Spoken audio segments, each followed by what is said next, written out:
Happy Manga Monday! I hope you caught my Pokemon live. My side table here is still Pokemon themed. I am living in my 90s girl nostalgia era. But I am filming this before the live, so I'm sure it was a great time. And I hope you joined me for it. And I got some good pulls. And if not, you can go check it out now. But yeah, today we are going to be tackling my box sets. Which box sets are my favorite? Which ones have I actually read? If they sound any good to you, or maybe you have read the ones I haven't and can encourage me to finally get reading on those down below. So yeah, also let me know what box sets am I missing and I need to get ASAP. I know some box sets come out after I've already started collecting the manga, and so I do have the manga but I don't have the box set, which I don't know, some of them look so nice. I wish I had just like not collected the manga already to get the box set, but at this point it's like, why sell my manga when I already have it just to get the box set? I don't know, but yeah, let me know what box sets I'm missing and need to add to my collection regardless. So yeah, I'm just going to start with one of my favorite box sets, and that is the Akira box set. Oh my gosh, like, yes, part of it is because it is so unique. It's the only box set I have anyway that has this more magnetic flap lid action happening. That's the best way I can describe this box set. It is just so nice. The art on the box set is beautiful. I love the black and red. It pops and totally adds to that sci-fi amazement that is Akira. And then we have the books inside the box set. They are nice, hefty hardcovers and beautifully illustrated. The spines are beautiful pops of color with these great little snapshot illustrated moments and faces. And yeah, I love the bold writing on the volumes of the title. I love the color. Did I mention the color? I love the color. And yeah, even though I'm not as much a hardcover fangirl as I am a paperback, just because it's easier to read a paperback for me than a hardcover, I do still appreciate their beauty, okay? And yeah, they're really solid, really well-made hardcovers. I love that they come with a flap, like a traditional Japanese flap, and underneath you get a whole nother colorful cover that is also amazingly gorgeous. It's also amazingly illustrated and as great to look at as the first cover. And the inside as well is just full of colorful illustrations of the scenes inside. Yeah, it's big, beautiful pages. I have actually talked about Akira before in my top 10 manga reads. Do you have the same manga taste as me? I love this series so much. So yes, in fact, I have read all of Akira and I have completed this box set. So I'm not going to go into great detail about this one, but the little blurb in the dust jacket says, "The great mystery of Akira develops into a thrilling drama of the year 2019 AD, the year before the Olympic Games are held, and just when the world is trying to regain the prosperity lost by the Third World War." This is a mystery-fueled science fiction story with great characters, great like world building, and just a riveting read. I've already gushed about this one, so I'll move on, but as you can see from the amazing illustrations of the flip through of this volume, it is definitely worth your time. And to top this box set off, it even comes with a awesome hardcover art book, and it's so amazing to like just flip through and see the art in this one. Usually box sets come with a little something extra, but I have to say the quality of this box set and the extra it comes with is the cream of the crop in my opinion. we started off strong. Now we're gonna dip into some of the Shonen Jump box sets. I think Shonen Jump comes out with most box sets because they were kind of the originators of the box sets here, at least to the best of my knowledge. The first ones I started acquiring anyway were Shonen Jump, and I just tend to see them the most. But yeah, my newest acquired Shonen Jump box set is Rosario Vampire. I have a nostalgia for Rosario Vampire.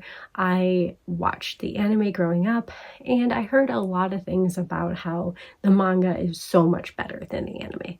So as someone who enjoyed it as a comedic rom-commy, fun, ecchi time, I was very excited to get the box set. And I super duper love the illustrations on this box set. We have the cool, beauty, mysterious side, and we also have the fun and cutesy, more ecchi bathing suit side. And the art is just really adorable all around. However, I did try to start this one. I read the first volume. I just wasn't really feeling it. I just wasn't in the mood. So sadly, I cannot say that I have read this box set. Yeah. Hopefully one day I can actually get into it because, like I said, I know that the story gets a lot deeper and more intriguing as the story progresses. Yes, it starts off like a very hapless rom-com ecchi series, just like with the anime, but yeah, I heard it just it really develops into something more, so I'm very much looking forward to reading it.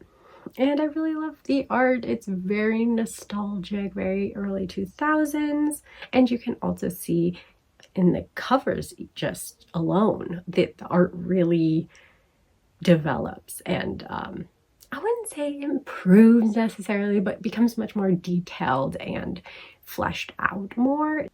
It just looks nicer and nicer as you go. So, summary of this one is all around average student Sukune can't get accepted to any high school save one.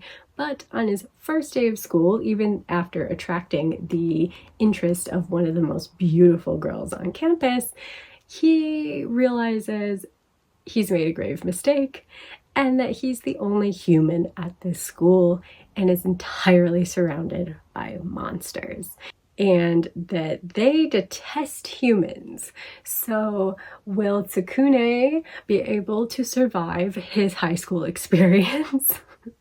Yeah, it gives very light harem and ecchi moments, like I've said. I always like a good monster series. It's definitely kind of giving the feeling of a predecessor to Welcome to Demon School Uruma-kun, with the setup of a human amongst non-humans. And yeah, they both have a very comic heavy vibe to them, although this one is much more centered around romance as well. Continuing on with the romance and harem, slight ecchi vibes even, we have Quintessential Quintuplets. And this box set is quite different.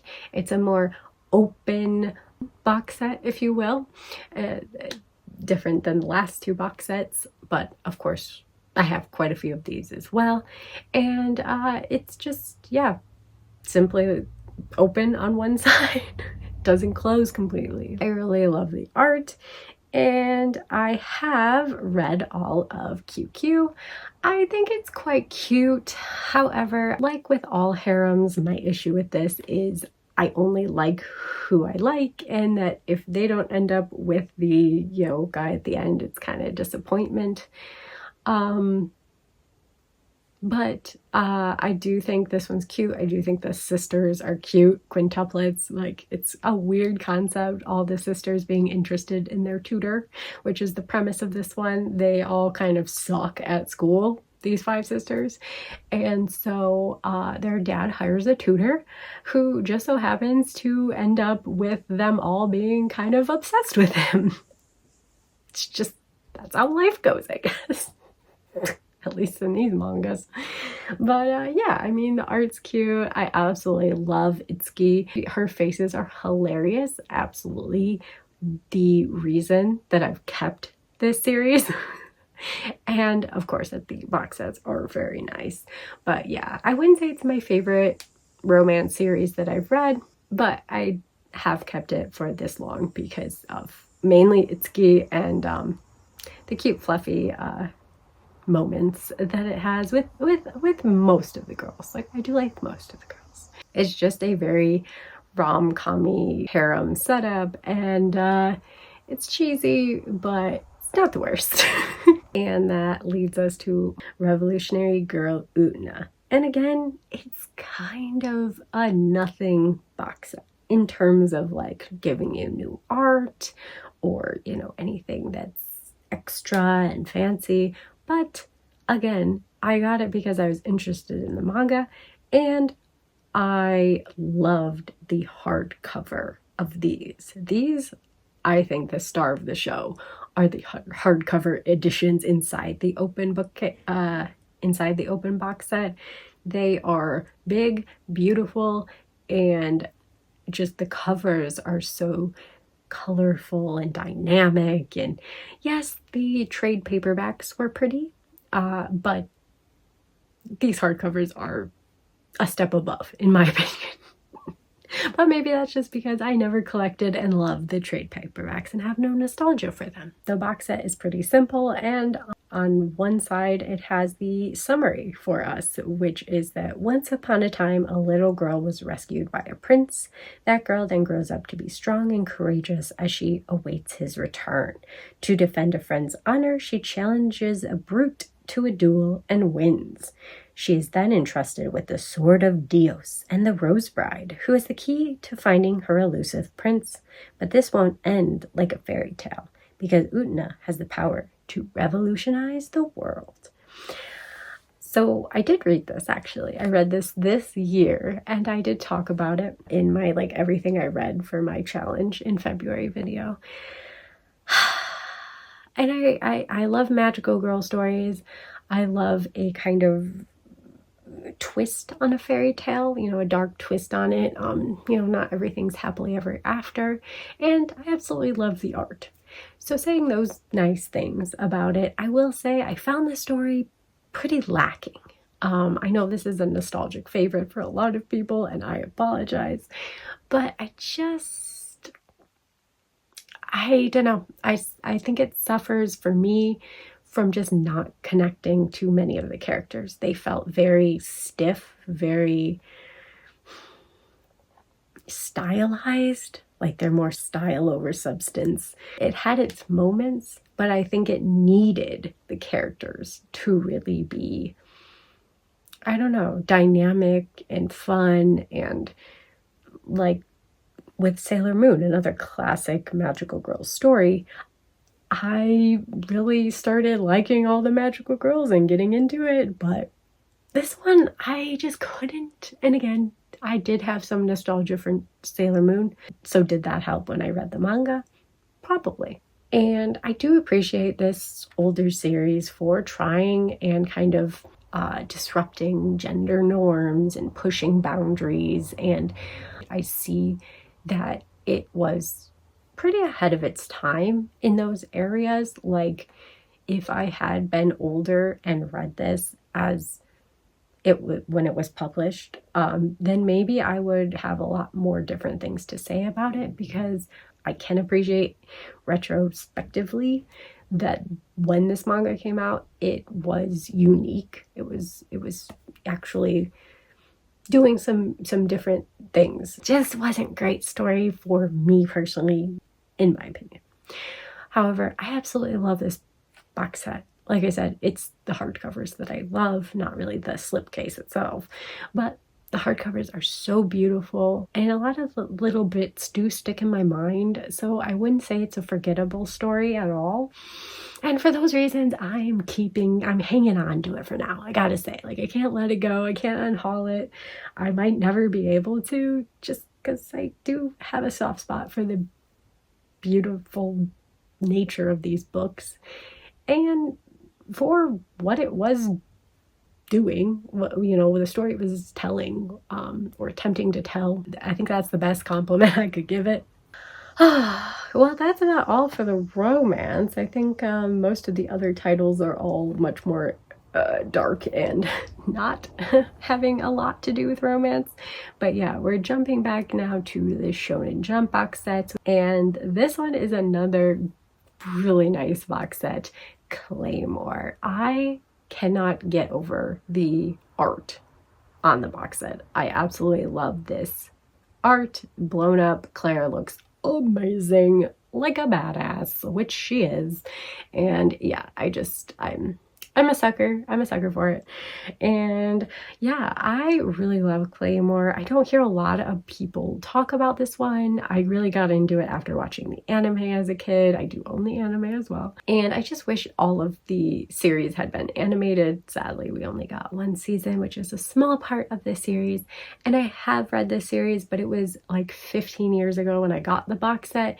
So I really feel like it's due for a reread. Like I feel like I'm due for a reread. Yeah. So good. Oh my god. But yeah, these covers of the individual volumes are great. Of course, it's nothing fancy, again, going back to just regular volumes, but still, volumes are great. And I definitely, if I have talked about Claymore, it was in a video many, you know, like when I first started this channel. So it's been a hot minute. But yeah, I really recommend Claymore if you like more shonen, more action type series. And this one is definitely darker. Like, I would say it's more Attack on Titan vibes than like some other ones, you know, that you think of Shonen Jump, like Naruto. Not that Naruto can't get dark, but I'm just saying, tonally, the whole way through, this one is dark. And the premise is that this is a world where monsters called Yoma prey on humans and live among them in disguise. Humanity's only hope is a new breed of warrior known as Claymores.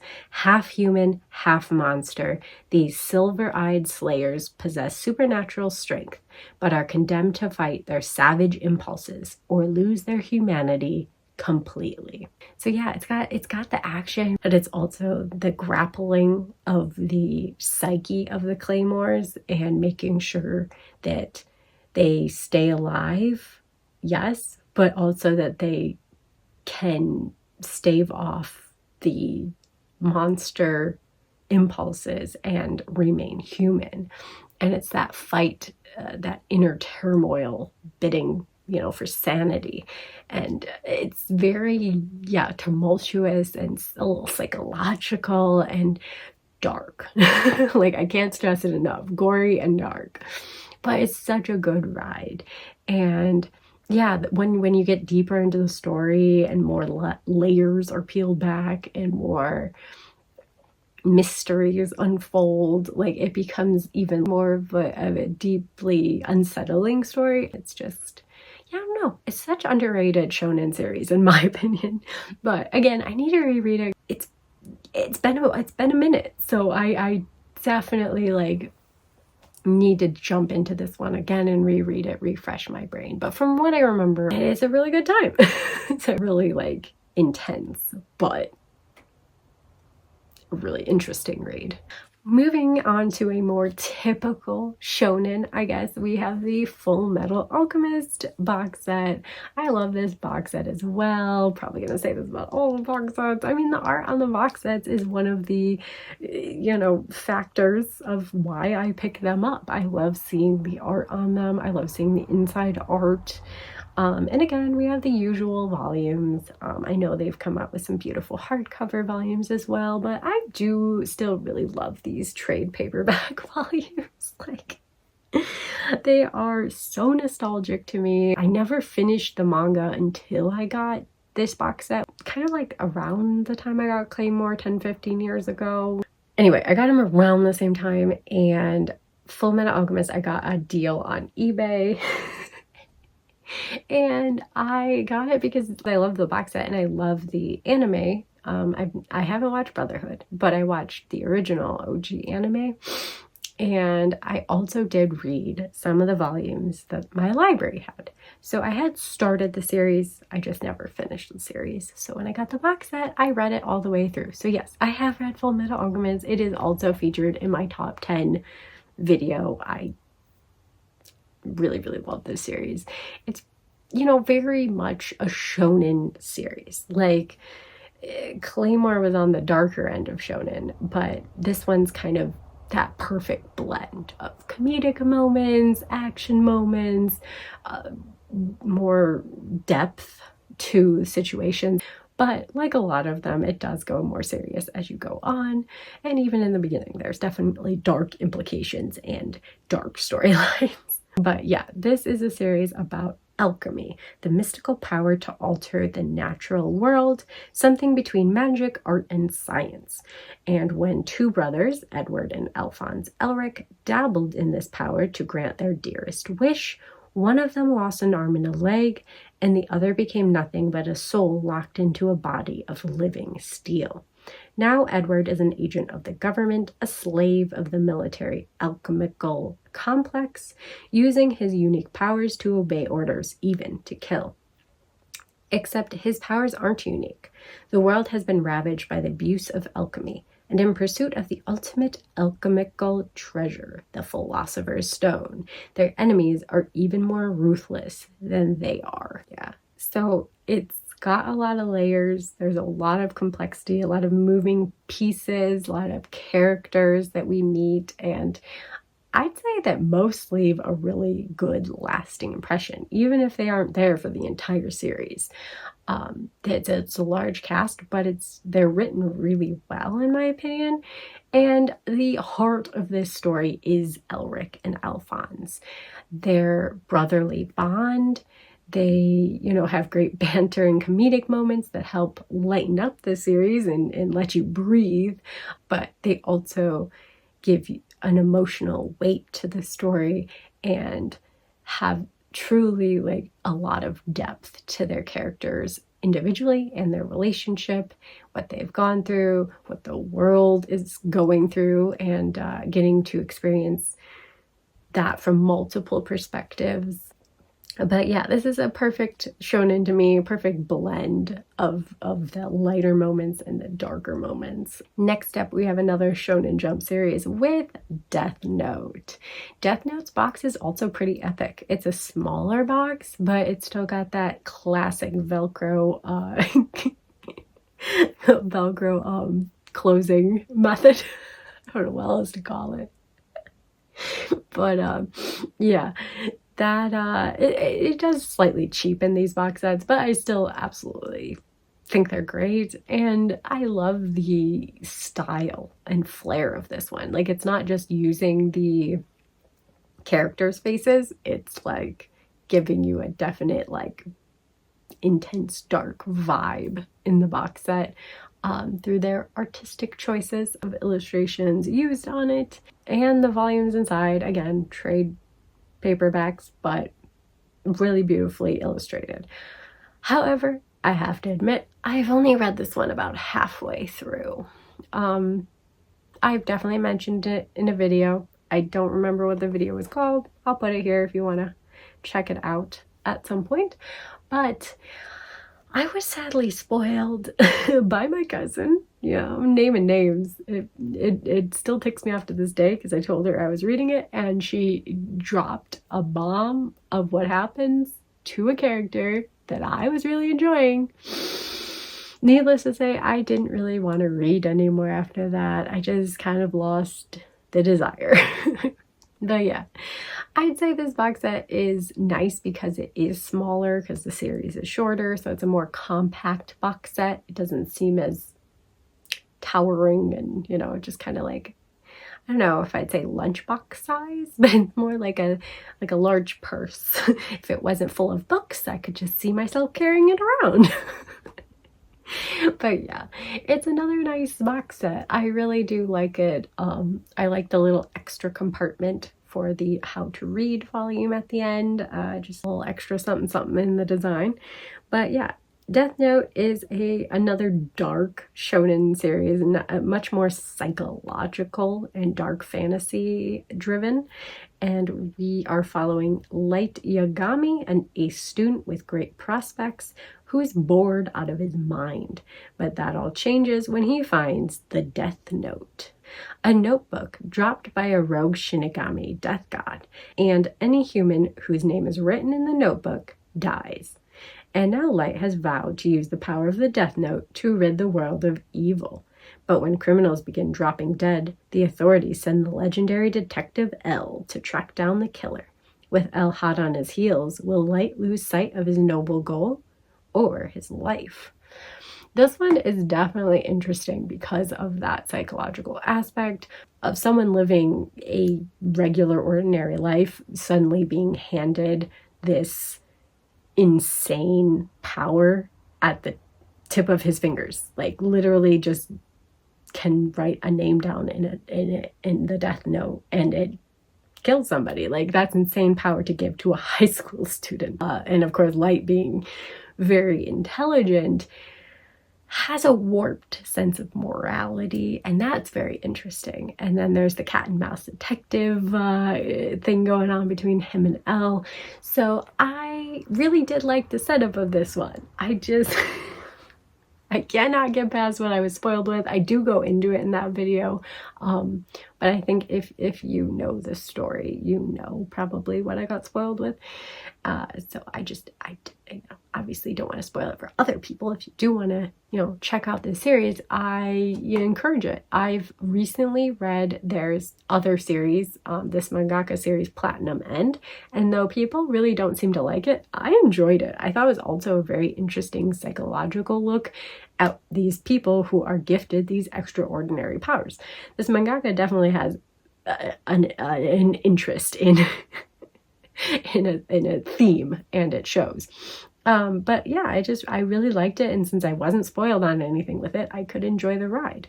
But I do think that, at least for these two series, what I would say I found lacking was being able to connect with the characters. I liked the plots, the themes, the concepts of the stories in both, but it was harder for me to really connect and enjoy the characters themselves separate of the plot. Like, the characters didn't intrigue me as much as the machinations of the volumes, which I think is a major reason why I've been hesitant to pick up this next series, which is also by this mangaka, and that is Bakuman. So this is a series I haven't even read one volume of it. I got it probably shortly after Death Note and figured, like, oh, I'll read Death Note and then I'll read this, and then when I was spoiled with Death Note, I kind of got to thinking, the characters are kind of not the driving force. And yet in Bakuman, the characters have to drive the story, because this is a shonen, yes, but it's more of a slice of life story following aspiring mangakas. And so I'm a little nervous. I feel like if I try to read this one, I won't have anything to really keep me going, because the concept is kind of a slice of life nothing story. Not that those can't be enjoyable, but can this mangaka make it enjoyable for me personally? I don't know. So we have average student Moritaka Mashiro, who enjoys drawing for fun, when his classmate and aspiring writer Akito Takagi discovers his talent. He begs Moritaka to team up with him as a manga creating duo. But what exactly does it take to make it in the manga publishing world? So I do like more writing or creative focused narratives, seeing the peek behind, mangakas and their vision, their inspirations, just the craft of it in general can be really interesting. Like, I recently watched the anime about the animator. This one, because of course I'm blanking on the name. And then I also started Dragon and Chameleon, which also goes into the life behind these mangakas, but also toss in a body swapping scenario. So that one intrigues me. But again, there's a little something extra to each of these stories. It's not just about becoming a mangaka.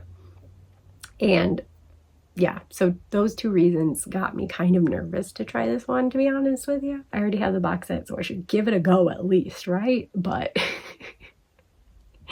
yeah, it has sat sadly untouched for so long. But again, it's another nice box set. I do like that this is a horizontal box set like Death Note, only it is bigger, like Fullmetal Alchemist and Claymore's and Rosario Vampire's box sets.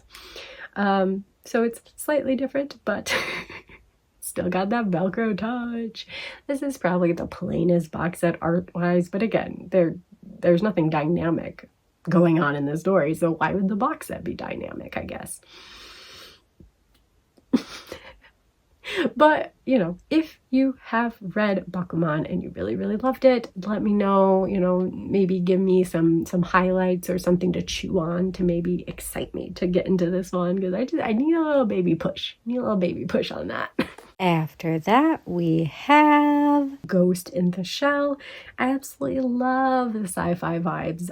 The box itself is pretty quiet, I guess, understated, not so pizzazzy like Akira's to me, but is still giving some of those sci-fi vibes for sure. And the color palette is just more steel blue and cold like the covers on these hardcovers. And again, beautiful hardcovers. I definitely in particular love the Ghost in the Shell Deluxe Edition first volume, like the original one, the cover. It's just so good. The older art style and the cyberpunk vibes are really giving. This is a series that I wanted to tackle for Sci-Fi Summer, so I'm going to leave it up in the air whether I read any or all of this until that video comes out. So you'll have to check it out when it does. I'm gonna leave you in suspense for this one. And yeah, I can't seem to find this summary on the box or on the manga. So I'm gonna take the summary from the anime movie. So if it's slightly different, sorry, but this is the basic vibe I think that you're gonna get if you're looking to get into this one. And we are in the year 2029 following a female cybernetic government agent, Major Motoko Kusanagi, and the Internal Bureau of Investigations, who are hot on the trail of the Puppet Master, a mysterious and threatening computer virus capable of infiltrating human hosts. Together with her fellow agents from Section 9, they embark on a high-tech race against time to capture the omnipresent entity. So I have previously watched the movie, and sadly I was kind of underwhelmed. I really love the movie Akira, which, if you know, is based on the manga Akira, and though it doesn't go nearly into detail and depth like the manga, it still gave me a satisfying watch. Whereas Ghost in the Shell, I don't know how faithful it is to the manga. I'm not going into that, remember? It's a secret. However, the story sadly didn't grab me. I do think the animation was amazing. Flipping through the books, the art looks really good, really detailed. It's definitely old school, but I'm into it. And the vibes of the world building, these human-looking cybernetic creations in this, you know, sci-fi steampunk vibe world, you know, it's all just like it seems up my alley. But yeah, we'll see about the manga. Hopefully I will have read at least the first volume. And continuing on with the sci-fi, we have Battle Angel Alita, another cyberpunk vibe sci-fi series, and I absolutely love the old school art in this as well. The covers are really, really cool. They are giving some immaculate vibes. So I actually have watched the movie Battle Angel Alita. And I enjoyed it. Like, did I think it was anything special? No, like, it's kind of forgettable. Like, I didn't want to, like, necessarily watch it again, but I had a fun time watching it. Like, I'll say that. However, I have not read Battle Angel Alita. It was kind of on the edge of, could I squeeze this in for my sci-fi summer? But I didn't have a huge motivation to add it to my very large pile of manga I already wanted to read through that was sci-fi. So this one I didn't even try to read it, so that's why I'm admitting I have not read Battle Angel Alita yet. But I have heard the story definitely has much more depth and blurs the line between what is good and what is bad, unlike the Hollywood movie. So I'm very much more curious to get into this manga. It's just, it sadly has not happened yet, but hopefully soon. And this one's summary is that far beneath the shimmering space city of Zalem lie the trash heaps of the scrapyard. Here, cyber doctor and bounty hunter Daisuke Ido finds the head and torso of an amnesiac cyborg girl. He names her Alita and vows to fill her life with beauty.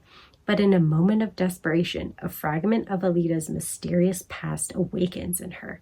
She discovers that she possesses uncanny prowess in the legendary martial art known as Panzerkunst. With her newfound skills, Alita decides to become a hunter-warrior, tracking down and taking out those who prey on the weak. But can she hold on to her humanity in the dark and gritty world of the scrapyard? So yeah, the summary definitely sounds like it's not going to go in the direction that the movie went in, because like all I remember from that is like the second half goes into some kind of weird race thing. Which I thought was weird choice-wise. And I love a series that dives into characters trying to hold on to their humanity, as evidenced with Claymore that I mentioned in this video and many other examples. But yeah, it sounds way more riveting, way more like in that gray area and questioning of morals, you know, what is morally right. You know, it could be a very, very interesting, nuanced read.